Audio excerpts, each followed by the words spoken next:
मिथिला नरेश जनक, अब धर्म की लाज आपके हाथों में है। आप जो भी निर्णय लेंगे हम सभी को बाध्य है। बोलो राम, क्या तुम्हें महाराज जनक का निर्णय स्वीकार होगा? आचार्य, आप केवल हमारे गुरु ही नहीं, पिता तुल्य है हमारे।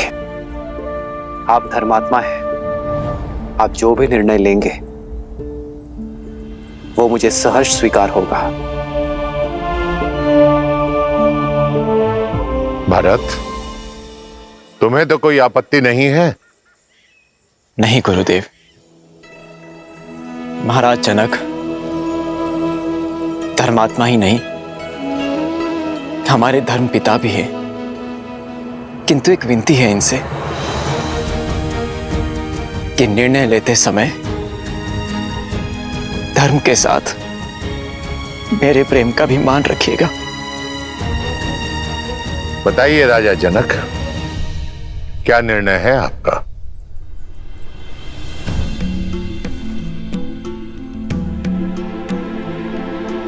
कोई भी निर्णय लेने से पहले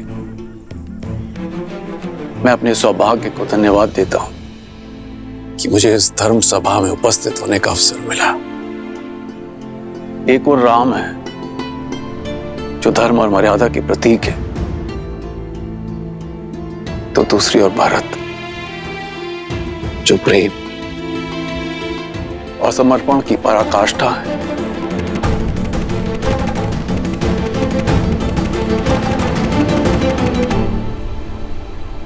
हे महादेव, ये निर्णय कठिन है। मुझे सद्बुद्धि देना, प्रेरणा देना, ताकि मैं उचित निर्णय ले सकूं। हर हर महादेव।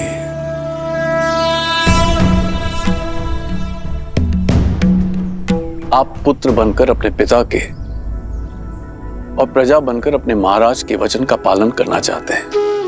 आप धर्म के पथ पर हैं। शास्त्रों में भी कहा गया है, धर्मो रक्षति रक्षितः, अर्थात जो धर्म की रक्षा करता है धर्म उसकी रक्षा करता है।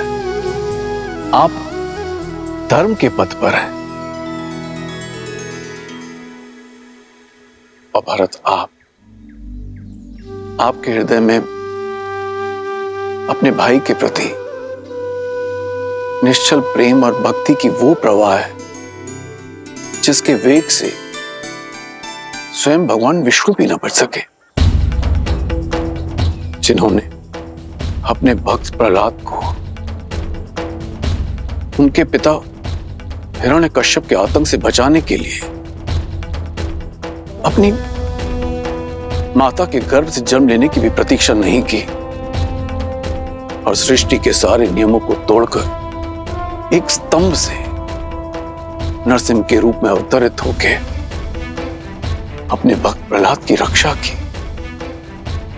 ये कर्म ही धर्म पर निश्चल प्रेम की विजय का सूचक है।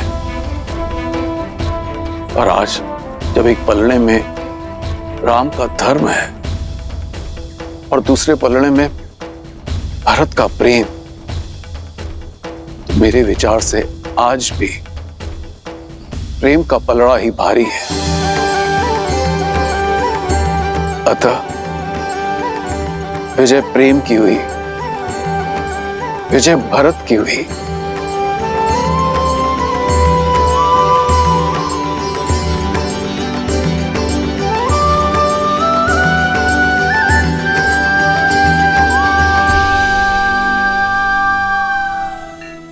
इसका अर्थ है कि मैं अपने भैया को अयोध्या ले जा सकता हूं,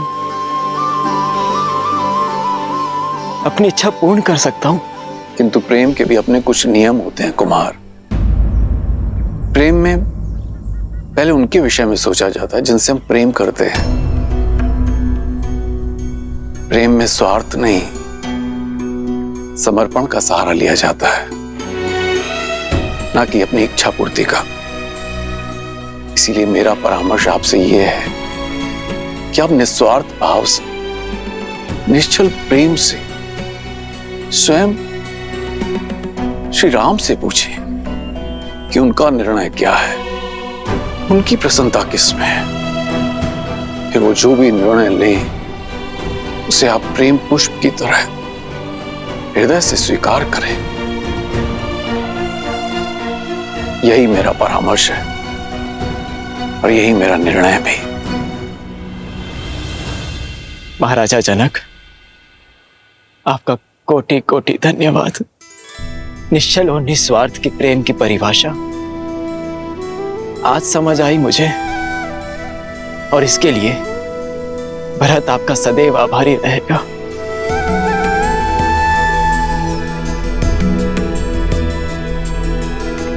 अब तक तो केवल अपने कर्तव्य और कीर्ति की समझ थी मुझे, किंतु उचित और अनुचित का बोध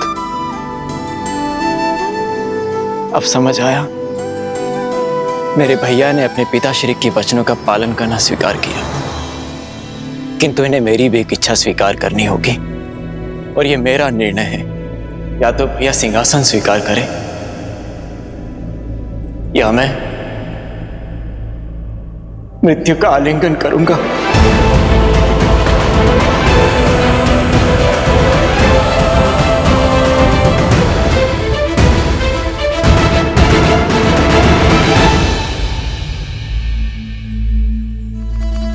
तुम्हारे प्रेम के वेग ने मुझे भी बहा दिया है भरत। तुम मुझे अयोध्या के राज सिंहासन पर बैठते देखना चाहते हो ना, तो वही सही। तुम्हारी प्रसन्नता के लिए मुझे वो भी स्वीकार है। सच भैया? हाँ भरत, किंतु पिताश्री के वचन को झुठलाने का साहस मुझ में अब भी नहीं है। मुझे 14 वर्ष का वनवास काट कर आने दो भरत। उसके बाद मैं तुमसे अयोध्या का राज सिंहासन स्वीकार कर लूंगा। तब तक अयोध्या का भार तुम्हारा हुआ मेरे भाई। आप महान है भैया, आप महान है। आपने अपने धर्म और मेरे प्रेम दोनों का मान रख लिया। कदाचित मेरे लिए इन पापों का यही दंड है कि 14 वर्षों तक आपके वियोग की असहनीय पीड़ा को मुझे सहना होगा भैया।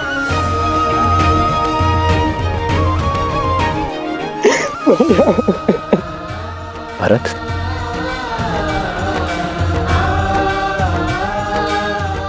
क्या हृदय भी कभी शरीर से भिन्न होता है भरत?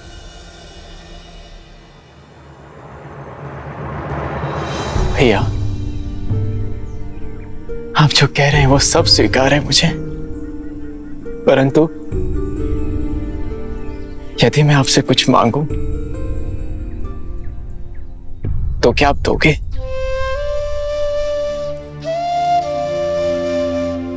मेरे प्रिय भरत के लिए तो मेरे प्राण भी न्योछावर है। बोलो भरत, क्या मांगना चाहते हो तुम? मुझे बस अपनी चरण पादुकाएं दे दीजिए।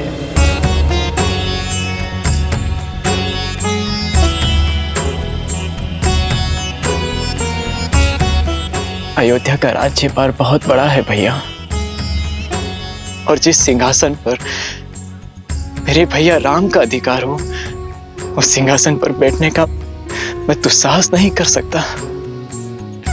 अयोध्या और अयोध्या का राज सिंहासन आपकी प्रतीक्षा करेंगे। प्रतीक्षा के इन क्षणों में आपकी चरण पादुका को राज सिंहासन पर रख अपना कर्तव्य निभाऊंगा।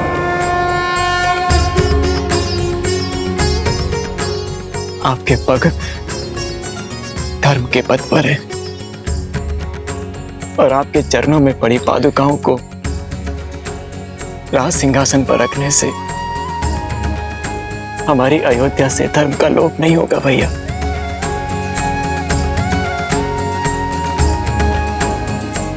भरत, तुम्हारा ये भ्रातृ प्रेम अमर रहेगा।